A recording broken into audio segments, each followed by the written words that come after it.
My girlfriend texted, "I'm flying to meet my online boyfriend for Valentines." I replied, "What?" Then I canceled the credit cards and left her stranded at the airport. When she called from a payphone crying. Original post I, 31 male, got the text at 11 a.m. on February 12th while I was at work. My girlfriend Madison, 29, and I had been together for 4 years, living together for the last 2. The text read, "Hey babe, just so you know, I'm flying out to meet Derek this afternoon. He's my online boyfriend. We've been talking for 6 months. Need to spend Valentine's with someone who actually gets me. Back Sunday night. Don't wait up." I literally stared at my phone for a solid minute, read it 3 times, then typed back, "What?" She responded immediately, "You heard me. This relationship isn't working. Derek understands me emotionally in ways you never could. I deserve to explore this connection. You're too controlling anyway." Controlling? Because I asked her to contribute to rent last month? Because I suggested she get a job after being unemployed for 8 months? Here's the kicker. She was using my credit card to book this flight. The supplementary card I'd given her for emergencies that she'd been using for DoorDash and online shopping. I could see the pending charge on my banking app, $487 to the airline. I didn't respond to her text. Instead, I called my credit card company, reported the card lost, canceled it immediately, removed her as an authorized user on all my accounts, changed my Amazon Prime password, she was always ordering stuff, called my phone carrier, removed her line from my family plan. The whole process took maybe 20 minutes. Then I went back to work. My coworker Jerome noticed I was off. "You good, man?" "Just found out my girlfriend has an online boyfriend she's flying to meet, on my dime." "Bro? What?"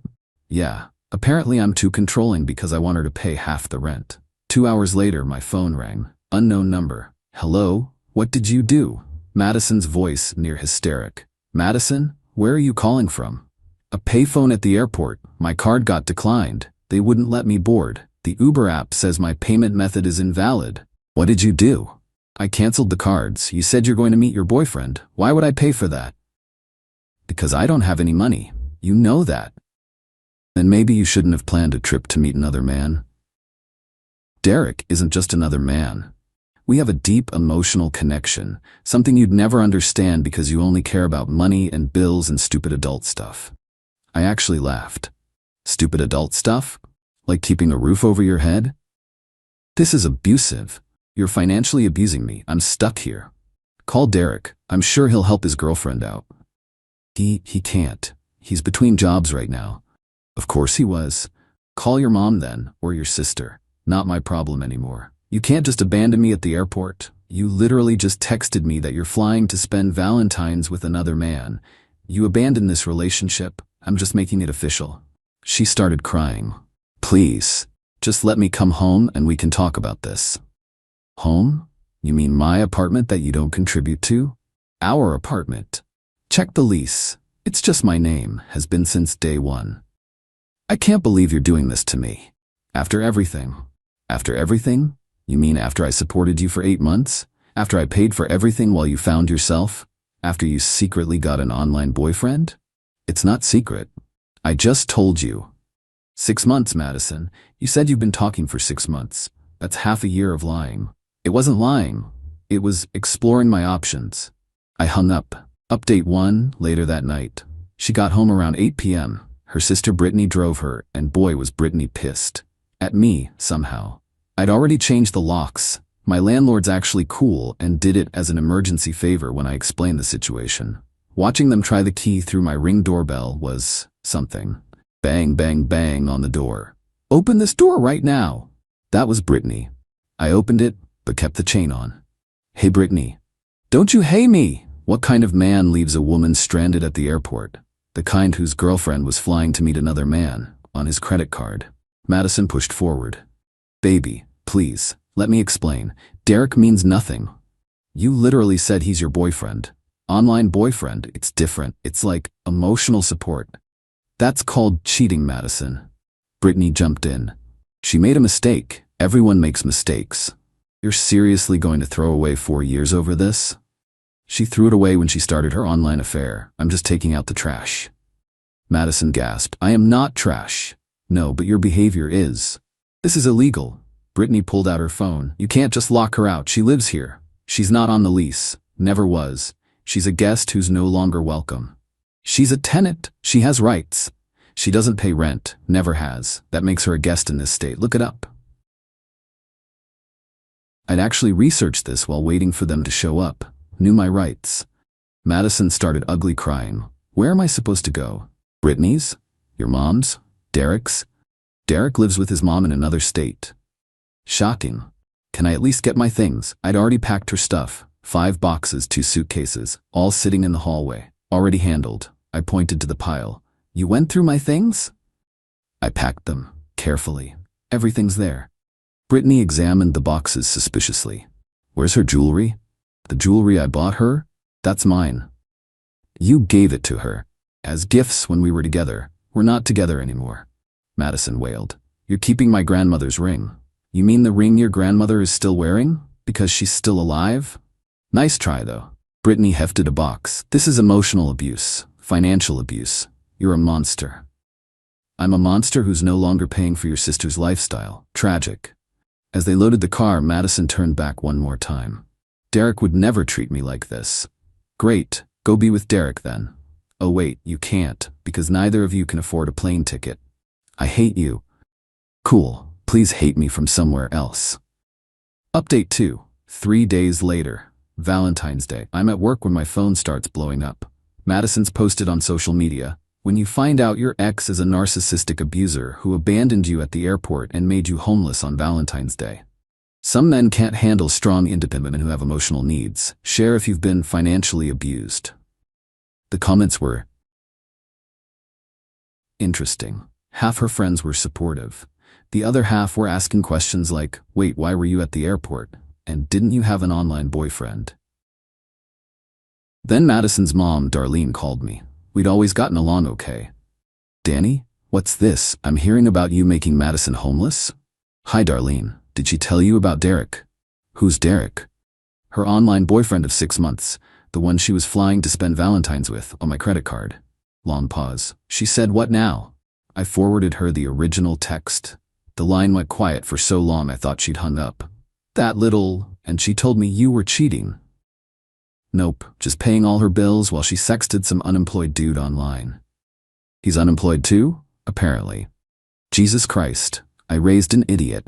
I mean, she's staying with Brittany.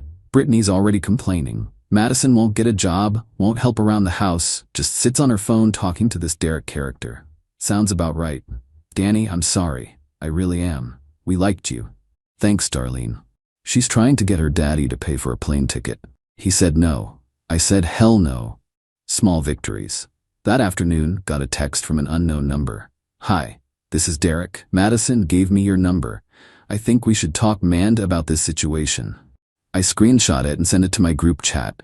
The boys were dying. I responded, no thanks. You can have her. You don't understand our connection. I don't care about your connection. She says you're holding her stuff hostage. She has all her stuff. She says you kept valuable items that belonged to her. Everything I kept, I paid for. That's not very gentlemanly. Neither is sexting another man's girlfriend for 6 months, yet here we are. Madison says you're abusive. Madison says a lot of things. How's that working out for you? You gonna buy her that plane ticket?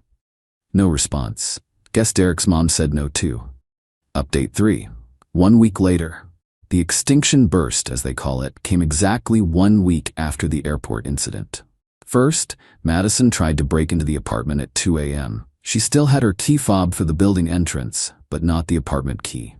My Ring doorbell caught her trying to jimmy the lock with a credit card. Whose credit card, I wonder? She gave up after 10 minutes and left a note. We need to talk. You're being unreasonable. Derek and I are just friends now. Please give us another chance. I love you. Just friends already? That was fast. Next morning, I get a call from my HR department. Someone filed an anonymous complaint saying I was bragging about making a woman homeless and creating a hostile work environment. My manager Brad called me in. Danny, what's going on? I showed him everything. The texts, the doorbell footage, the whole mess. Jesus, your ex is psycho. Yeah. We'll note this as a personal matter. Try to keep it out of the office. Already am. Jerome's the only one who knows. Cool.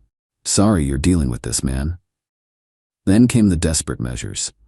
Madison created a GoFundMe. Help me escape my abusive ex and start fresh. The description was a masterpiece of fiction. According to her, I'd been emotionally abusive for years, controlled all the money, isolated her from friends and family, and when she tried to leave, I sabotaged her escape and made her homeless. Goal: $5,000. She raised $73, all from Brittany. The comment section turned into a battlefield when one of my buddies posted, "Didn't you cheat on him with some online dude?" Madison deleted the whole thing within hours. But the best part? Derek reached out again. "Hey man, I think there's been a misunderstanding about Madison and me. We're just friends, always have been. She's like a sister to me." "Brother, I saw the screenshots she sent you. Those aren't sibling appropriate." "What screenshots?" "Oh boy." Madison had been sending him nudes and telling me they were having an emotional affair. But apparently Derek thought they were just friends. I forwarded him one of her texts to me about their deep romantic connection. His response: "WTF? She said you were separated. She said she was single. I have a girlfriend." "You have a girlfriend and you've been talking to Madison for 6 months? As friends, we play the same online game. My girlfriend knows about her." "Does your girlfriend know Madison thinks you're together?" "Holy shit, no. BRB. An hour later, Madison called from Brittany's phone, screaming, "You ruined everything. Derek blocked me. His girlfriend messaged me, 'You're evil.' I just told him the truth. We were in love. He has a girlfriend, Madison. That's just someone he plays games with." "No, that's his actual girlfriend of 2 years. You're the side chick who wasn't even a side chick." "I am not a side chick. You're right, side chicks usually know they're side chicks. You're just delusional." She hung up. Brittany texted me an hour later. "She won't stop crying. Please just talk to her."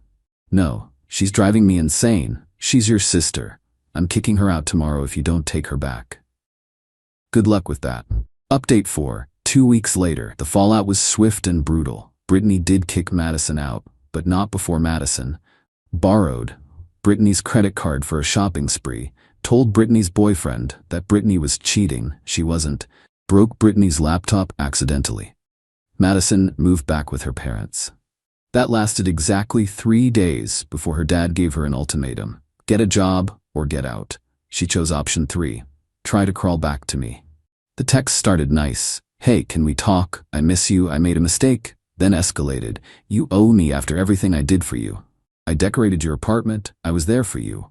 Then turned nasty: "You'll never find anyone like me. You're gonna die alone. I was the best thing in your pathetic life." I didn't respond to any of them.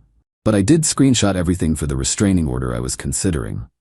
The Flying Monkey Brigade was in full effect. Her cousin reached out: "Madison's really struggling. Can't you just help her out a little? She has nothing.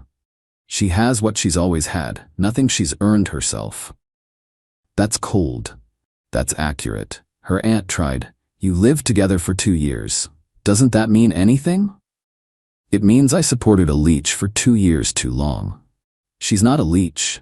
She's just finding herself. She found herself an online boyfriend. How'd that work out? Even Derek's girlfriend reached out: "Hi, I'm Alyssa. Thank you for exposing Madison. Derek showed me everything. He thought she was just a gaming buddy. She was sending him inappropriate photos he never asked for. We're working through it, but I wanted you to know you did us a favor." "No problem. Sorry you're dealing with this too." She's now messaging all his friends trying to break us up. The girl is unhinged. Yeah, that tracks. Update 5. 1 month later, Madison got a job at a coffee shop. Lasted 4 days before she was fired for giving away free drinks to make friends and showing up 2 hours late because mornings are hard. Her mom called me: "Danny, I'm at my wit's end. She won't work, won't help around the house, just stays on her phone trying to find a new online boyfriend. Can you please just talk to her? Maybe it'll motivate her?" Darlene, no disrespect, but Madison is 29 years old. She needs to figure her own life out. She says you ruined her life. She ruined her own life when she decided to cheat. The Derek thing wasn't even real. The betrayal was real, the lying was real, the entitlement is definitely real. What am I supposed to do with her? What you should have done years ago: stop enabling her. Darlene sighed, Her father wants to kick her out. Good. Danny. Darlene, she's never had consequences for anything. That's why she's like this. 2 days later, Madison was given 30 days to find her own place. The meltdown was spectacular. Brittany posted about it. They weren't speaking, but Brittany loved drama. My sister really just told our parents that kicking her out is abuse and threatened to call elder services. They're 52 and 54. I cannot. Madison tried one more Hail Mary. She showed up at my work. Security called me. There's a woman here, says she's your girlfriend? Ex-girlfriend. Do not let her in. She says it's an emergency. Unless she's literally dying, it's not my emergency. I watched on the security monitor as they escorted her out. She was carrying a box of what looked like my stuff, probably things she'd hidden when she moved out, planning to use them as an excuse to see me. She texted from the parking lot. I have your college sweatshirt and your favorite mug. Let me up and we can talk. Keep them. Consider them a parting gift. You don't even want your stuff back? Not if it means seeing you. You're so cruel. I'm consistent. You should try it. Update 6 weeks later. The universe has a sense of humor. I'm at the grocery store just buying normal stuff when I run into Derek. The actual Derek, in my city. He recognizes me from my social media. Madison had shown him pictures while trash-talking me. Danny? Derek? Most awkward handshake ever. What are you doing here? I asked. Moved here for work. My girlfriend got a job transfer. Madison doesn't know we're here. Congrats on escaping that. Man, I'm so sorry about everything. I genuinely thought she was just a gaming friend. She made our guild super weird. Had to kick her out. She got kicked out of an online guild? She started drama with literally everyone. Told all the women their boyfriends were hitting on her. Told all the men she was single and interested. It was chaos. Sounds about right. How are you doing? Better every day she's not in my life. I heard she's working at a restaurant now. Really? Good for her. Yeah, my girlfriend's friend saw her. She's a hostess at that place downtown. The one with the weird salads. Grove and Garden? That's it. We parted ways, but I was curious. Madison, working? For more than a week? I had to see this. I went by Grove and Garden that weekend with my buddy Tyler, needed a witness. Madison was indeed working. She looked miserable, forcing smiles at customers. She saw me, froze, then tried to act professional. Table for two? Yes, please. She seated us without another word, but her hands were shaking. Tyler was trying not to laugh. Our waiter came by. Can I start you with drinks? Actually, I said, loud enough for Madison to hear, I'm taking my girlfriend here next week. Is the service usually good? Madison dropped a stack of menus. The waiter, oblivious, said, oh yeah, we're great. Special occasion? 6-month anniversary. She's amazing. Actually appreciates everything I do for her. Tyler kicked me under the table, grinning. Madison stormed off to the bathroom. She didn't come back out while we were there. Tyler was dying. Bro, you're evil. She wanted to hurt me. I'm just living my life. You don't have a girlfriend. She doesn't know that. We left a massive tip for the waiter and left. Madison texted that night. I see you've moved on. I didn't respond. She's probably using you for money too. Still didn't respond. I hope you're happy. I was, actually. Final update. It's been 3 months since the airport incident. Life's good. Madison is still working at Grove and Garden Miracle. Still living with her parents? Still single, according to Brittany. They made up, then fell out again, then made up again. Toxic sister's gonna toxic. She tried to start another online relationship with some guy from Australia. He blocked her after she asked him to pay for her plane ticket on their second video call. Her parents finally put their foot down. She pays rent now or she's out. She's paying, barely, and complaining about it on social media daily. Living with toxic parents who charge their own daughter rent. This is what late-stage capitalism looks like. Her mom commented, late-stage capitalism is your father and I working full-time in our 50s while you complain about working 30 hours a week. Darlene's done playing.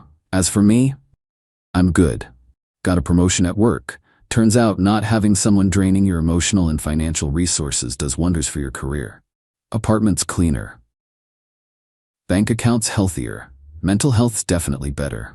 Started casually dating someone from my gym. Her name's Nicole. She has a job, her own place, and hasn't once mentioned having an online boyfriend. The bar's underground at this point, but she clears it easily. Madison found out. Small city, people talk. She texted, already replacing me? Classic. I actually responded to this one. Madison, you replaced yourself 6 months ago with Derek. I'm just accepting your resignation. He never meant anything. Neither did I, apparently. Have a nice life. Blocked her for the final time. Brittany messaged me yesterday. Just so you know, Madison tells everyone you're the worst ex ever. Good. She says you financially abused her. By not funding her affair? She says it wasn't an affair. What does she call it? Emotional exploration. Is that what we're calling it? She also says Derek was your fault. How? If you'd been more emotionally available, she wouldn't have needed to find someone else. If she'd been employed, she could have paid for her own plane ticket. LMAO, fair. How's she doing really? Honestly, same as always. Nothing's ever her fault. Everyone's against her. Life's unfair, you know? Yeah, I know. For what it's worth, even my parents think you did the right thing. Thanks. She's already talking to some new guy online, from Canada this time. Good luck to him. He's 45 and married. Of course he is. Life's funny. Madison thought she was trading up with Derek. Thought she'd hurt me by flaunting her online boyfriend. Thought I'd come crawling back when she played the victim. Instead, she played herself. Lost her meal ticket, her housing, her dignity, and even her fake boyfriend. All because she couldn't appreciate what she had and thought she deserved better while contributing nothing. The best revenge? I didn't even have to plan it. Just stopped enabling her and let reality do its thing. Turns out, when you remove the safety net from someone who's never learned to walk on their own, gravity handles the rest. My credit cards are mine. My apartment is peaceful. My life is drama-free. And Madison? She's still at that hostess stand, forced to smile at customers, living with her parents, trying to find another man to fund her lifestyle. Oh, and Derek and Alyssa? They're getting married. Madison found out through the Gaming Guild Discord. Had another meltdown. Got banned from there too. I'm not saying karma's real, but sometimes the universe has perfect comedic timing. Thanks for reading, everyone. Remember, when someone shows you who they are, believe them. And when they try to take advantage of you, show them who you are. Someone who won't stand for that BS. Peace out.